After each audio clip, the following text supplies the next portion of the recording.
Ladies and gentlemen, we are witnessing a moment that has ignited fierce debate across professional basketball and exposed fractures in the foundation of competitive integrity. Angel Reese, the Defensive Player of the Year from last season, made her highly anticipated return to the hardwood last night with the Rose Basketball Club, and what unfolded in the final seconds has sent shockwaves through the league and beyond. In a game-deciding possession with everything on the line, Reese found herself isolated one-on-one against Kelsey Mitchell, and the outcome was nothing short of devastating. Mitchell cooked the Defensive Player of the Year, scoring the game-winning basket with such ease that questions are now exploding about the legitimacy of Reese's return, the competitive integrity of this league, and whether powerful media forces orchestrated this comeback for ratings rather than basketball merit. This is not just about one possession or one game. This is about the soul of professional basketball and whether what we are watching is authentic competition or manufactured entertainment. This was supposed to be the triumphant return, the moment when one of the league's most polarizing figures stepped back onto the court after an absence that left fans and critics alike questioning when or if she would return at all. Angel Reese, who earned Defensive Player of the Year honors through a combination of rebounding prowess and defensive intensity, was checking back into professional basketball, and the narrative was already written before tip-off even occurred. The comeback story, the redemption arc, the ratings boost that a struggling league desperately needed as viewership numbers have plummeted to levels so catastrophic that recent broadcasts haven't even registered on standard ratings measurements. The stage was set for a feel-good moment that would generate headlines and social media engagement, regardless of the actual basketball quality delivered. 13 points and 9 rebounds in just 11 minutes of action. On paper, those numbers look solid, even impressive given the limited court time. 6 of 9 from the field suggests efficiency and scoring touch, the kind of performance that makes casual observers think everything is fine, that the rust has been shaken off completely, that the player who dominated stretches of last season had returned without missing a beat and was ready to contribute meaningful minutes down the stretch. But numbers on a stat sheet only tell a fraction of the story, and what the cameras captured last night reveals a far more complex and troubling reality about where this player actually stands and what her return truly means for competitive basketball at the professional level. Throughout the game, there were flashes, moments where Angel Reese looked like the player who earned accolades last season and became one of the most discussed athletes in women's basketball. Offensive rebounds that showcased her relentless motor and positioning instincts. A couple of baskets that reminded everyone why she became a household name and why her presence generates attention regardless of context. Reports had circulated that she had been in the gym working extensively with Chelsea Gray, her former Rose teammate and one of the most skilled point guards in the game, refining the weaknesses that had been exposed and preparing for this exact moment. The hope was that time away from competition had been spent not just healing physically, but evolving as a player, transforming vulnerabilities into strengths, and returning as a more complete and polished athlete, capable of contributing at both ends of the floor. But then there were the other moments, the angel moments, as those who have followed her career closely have come to recognize and anticipate them. The missed layups that defy explanation for a professional athlete competing at this level with this much training and resources. The offensive possessions that looked awkward and forced, lacking the fluidity and rhythm that separates professional execution from recreational play. The defensive sequences that raised eyebrows given her Defensive Player of the Year status and the expectations that come with that prestigious honor. One sequence in particular drew immediate attention and social media commentary when she appeared to travel on a drive to the basket, though opinions remained sharply divided on whether the officials missed an obvious call or whether it was legitimate footwork that only looked awkward due to her unique playing style. These moments accumulated throughout the game, building a counter-narrative that conflicted sharply with the triumphant return storyline that had been carefully constructed by league marketing and media partners. And then came the final possession. The moment that will define this return far more than any stat line or highlight reel ever could. Rose Basketball Club down by a single point with seconds remaining. The ball in play, the defense scrambling to get organized, and there, isolated on the perimeter in the most crucial moment of the game, stood Angel Reese, the Defensive Player of the Year, matched up one-on-one against Kelsey Mitchell. If you wanted to script a moment for Reese to prove her value, to demonstrate why her return mattered beyond social media metrics, to show that the defensive prowess that earned her the league's highest defensive honor remained intact and sharp, this was it.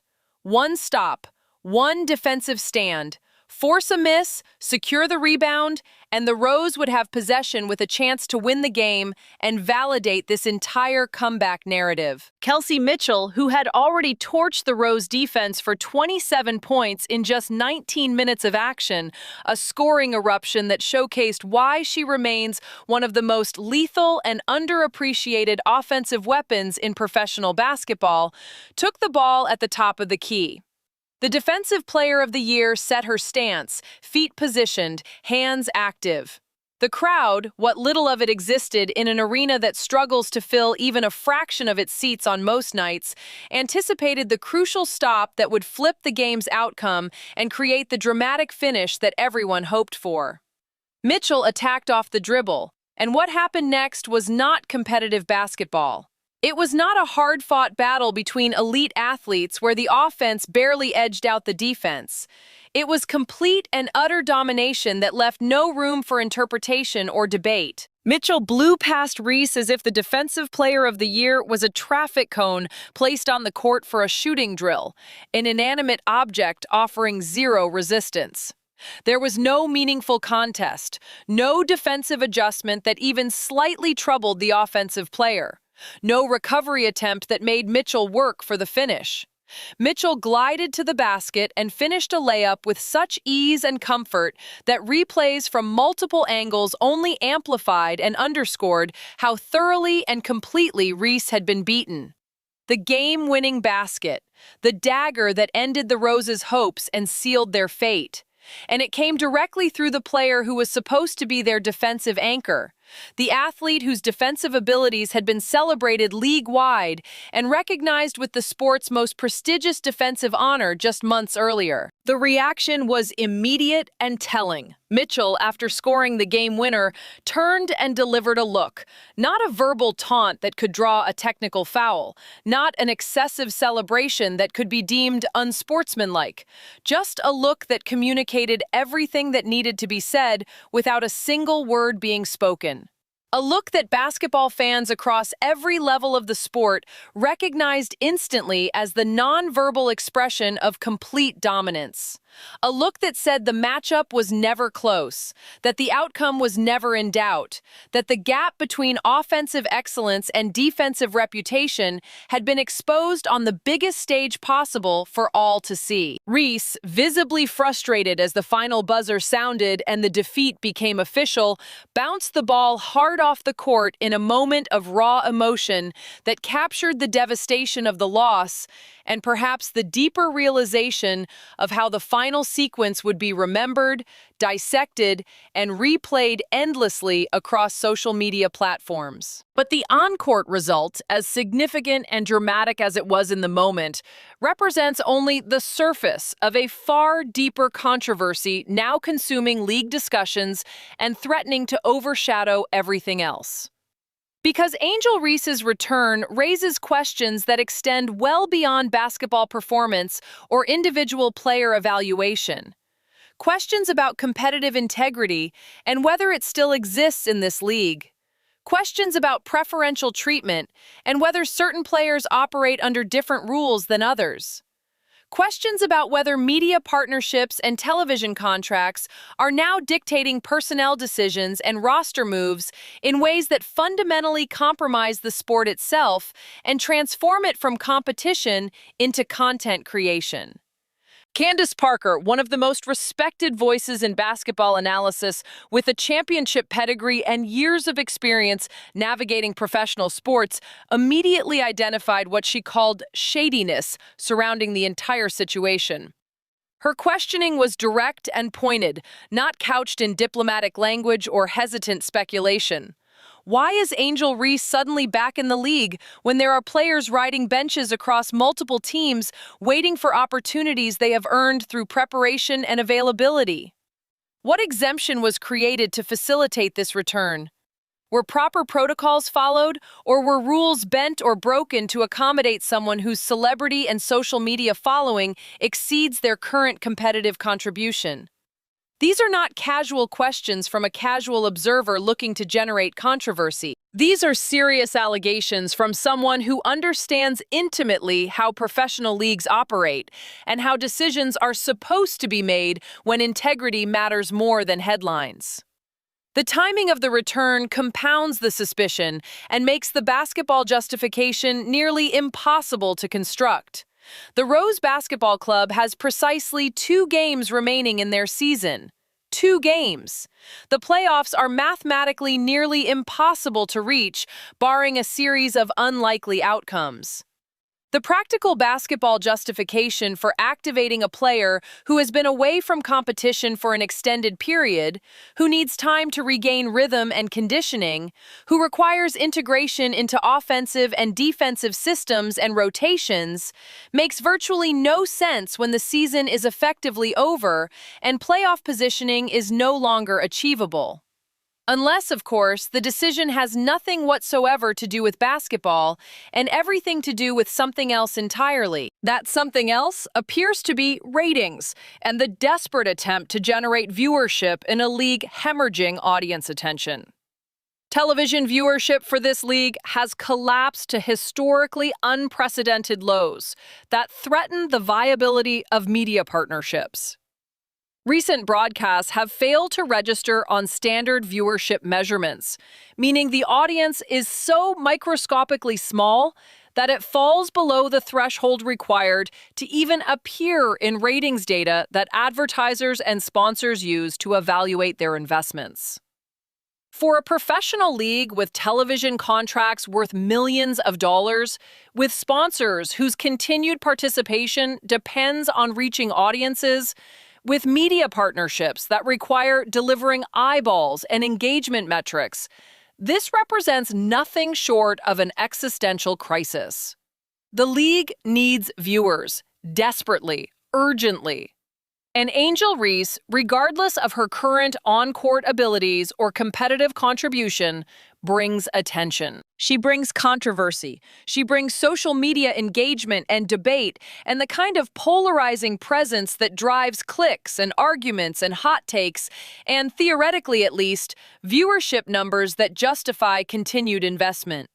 Which brings us to the most explosive allegation now circulating through basketball circles and being debated in group chats and comment sections across the sports world. Did TNT Sports, the league's broadcast partner with significant financial stakes in the product's success, put pressure on star players and league decision-makers to facilitate Angel Reese's return specifically for ratings purposes? Did Nafisa Collier, Brianna Stewart, and other prominent players who serve as unofficial league ambassadors face behind-the-scenes pressure to support or enable this move because the broadcast partner needed content that would generate attention and reverse catastrophic viewership trends? If media companies are now dictating roster decisions, if television contracts are determining who plays and who doesn't based on celebrity rather than merit, if business considerations are overriding competitive integrity, then the entire league has been fundamentally compromised, and what we are watching is no longer authentic professional sports. This is not about whether Angel Reese deserves to play basketball at some level. This is not about whether she has talent or potential or past accomplishments that merit recognition. This is about process and fairness and equal application of rules, about whether the standards apply equally to everyone or whether certain individuals receive special accommodations because of their media profile and ability to generate attention. There are dozens of players across this league who would perform adequately or better in limited minutes down the stretch of a lost season. Players who have been practicing daily, staying ready mentally and physically, waiting patiently for their opportunity.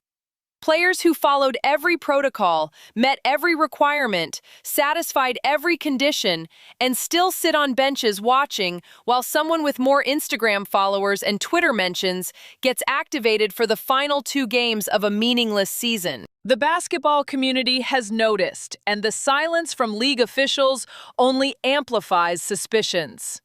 The questions are not coming from fringe voices or casual haters looking to tear down successful women.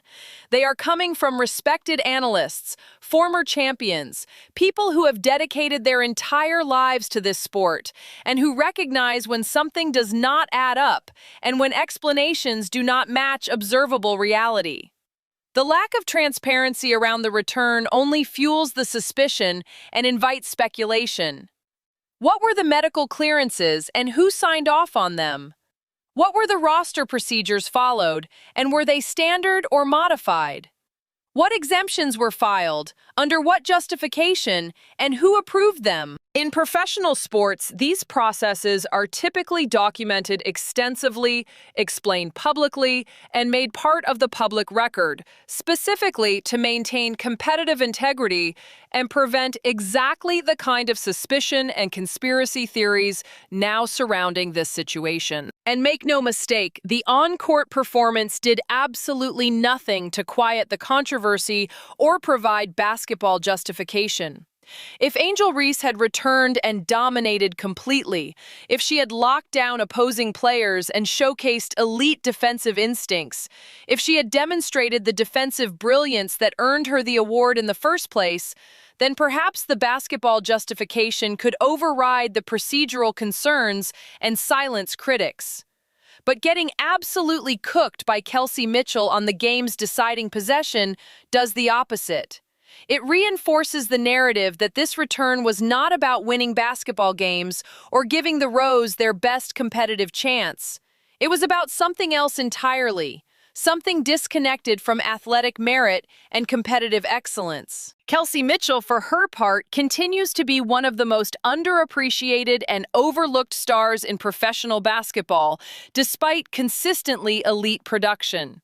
27 points in 19 minutes is an absurd scoring rate that would dominate headlines and drive award conversations if it happened in a league that people actually watched in significant numbers. Her game winner was not lucky or fortunate. It was not a broken play that accidentally worked out. It was pure skill execution against a defender who had no answer, no counter, no ability to stay in front of someone operating at an elite offensive level with complete confidence. Mitchell has been delivering performances like this throughout her entire career with relatively little fanfare or mainstream recognition, while players with bigger social media followings receive disproportionate attention regardless of actual production or competitive impact. The contrast is stark and uncomfortable to acknowledge. One player delivering elite basketball performances night after night to empty arenas and minimal media coverage. Another player generating massive attention and controversy, despite performances that range from adequate to defensive liability, depending on the moment and matchup. This imbalance is not new in professional sports, where marketability and performance do not always align perfectly. But it becomes deeply problematic when it appears that marketability is actively overriding performance in personnel decisions that affect competitive outcomes and determine which athletes get opportunities. Looking ahead, Angel Reese has 2 more games, 2 more opportunities to either validate this return with dominant performances or further expose the gap between reputation and current reality. The Rose Basketball Club will not make the playoffs. That outcome is virtually mathematically certain, regardless of what happens in these final contests. So the basketball stakes are minimal to non-existent. But the broader stakes, the questions about integrity and process, and whether this league operates as a legitimate competitive entity or as a content generation vehicle for struggling broadcast partners, those stakes could not be higher for the future of professional women's basketball. The answers to these questions will shape how seriously basketball fans take this league moving forward and whether the product on the court is viewed as authentic competition or manufactured drama designed primarily to boost engagement metrics and salvage television contracts. The Angel Reese return was supposed to be a positive story that generated goodwill, but instead it has become a flashpoint for every concern about how this league operates and who it truly serves.